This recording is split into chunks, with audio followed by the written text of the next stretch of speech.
If you haven't gotten the chance to read all the comments I had received on my last video, let me give you a quick summary.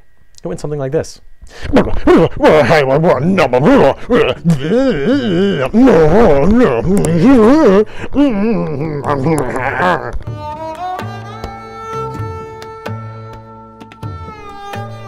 All right, you pouty children, let's see if the philosophy boy can talk the science talk too. Oh, we're gonna have fun. Here we go. We begin with one of the more belligerent commenters on this channel. You might have seen him before and on other channels. He's not just this way on my channel, I found. So I guess I can't hold it against him. Maybe he doesn't have a choice. Whatever. His name is cyxgun. Maybe that means sex gun. I don't know. I don't really care. Let's get going. Here we go. He says, I find your lack, referring to me, I find your lack of imagination disturbing. A dog trained to come to the window at the sound of a phone ringing, or even the sound of a paper vibrating. A pager, not a paper, that would be even funnier. A pager vibrating somewhere hidden would be all that it takes to fake these results. In fact, it would also explain why the dog went to the window before the owner even began traveling. It is harder to believe that the dog owner... Is it harder to believe that a dog owner would want people to think his dog was psychic, or that the dog actually is psychic?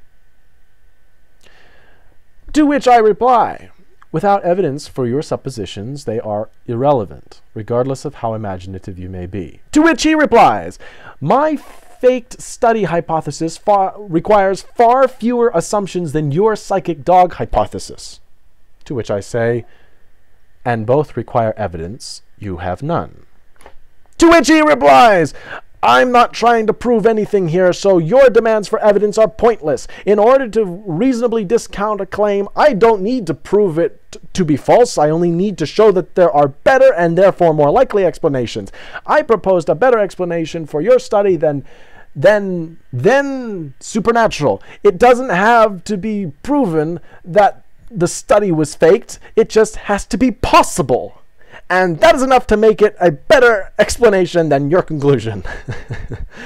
All right, so I quote, in order to reasonably discount a claim, I do not need to prove it to be false.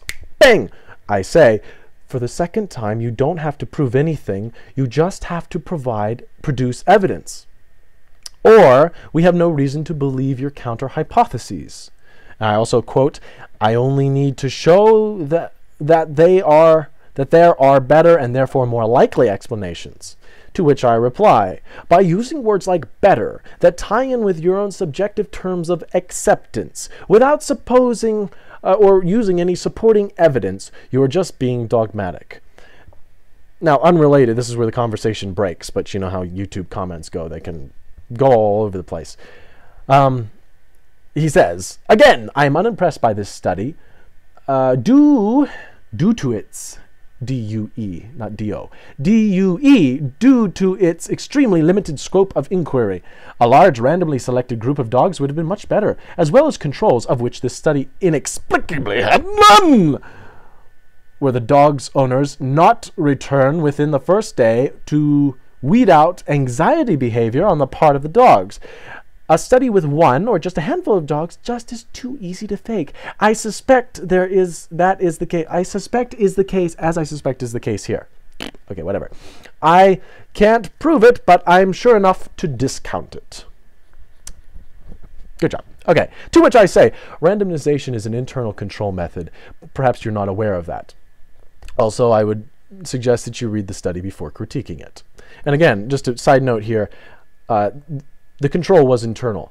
The time at which the person was going to come home was determined randomly, unless you're teaching the dog how to predict random events. Then the control is internal. The baseline isn't necessary in this case because there are 3 distinct and unique curvatures to how often the dog was next to the window. A baseline could rule out one of these curvatures, plausibly rule out one of these, but it could not possibly rule out all 3 unique curvatures with only one baseline. But whatever. And then I had to make fun of him because he's annoying. There's another guy I need to make a shout out to named Alex Kidd D3D, who is an exceptionally cordial and civil in person, and you can read all these on the video, and you can see the timbre of the conversation is just completely different. When you're jumping up and down and saying things like, I don't gotta damn prove if I can damn about it, I'm fucking right, you're not fucking... You're not dealing with a means of scientific verification. The question is not whether or not you can produce fewer assumptions to support a hypothesis. That is not a scientific means to verification. Scientific means to verification, it rests on two things. First, is there a flaw in the empirical design, in the experiment's design? If not, is there evidence to support counter hypotheses?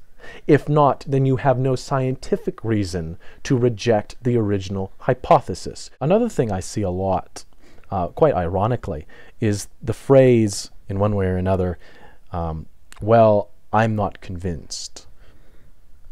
Okay, are you proposing that your being convinced is a means to scientific verification? If no, then why should I give a damn? Your own terms of acceptance is a private, subjective, psychological thing. It's not a means to verifying a claim. If you can't wrap your head around it, I don't fucking care. Neither does science. So when people resort to that kind of language, you know that you're dealing with a dogmatist or someone that has some kind of psychological investment in a paradigm. Because who cares? Who cares if you're not persuaded? Okay, fine. Now what? You know, it means nothing. It really means nothing. The question is, like I said, first, is there a flaw in the design? Second, if there isn't a flaw in the design, the counter hypotheses that you might come up with, all these clever sort of things that, well, there was a wiretapping, oh, there was a fake tooth, I don't know, it was fucking invisible.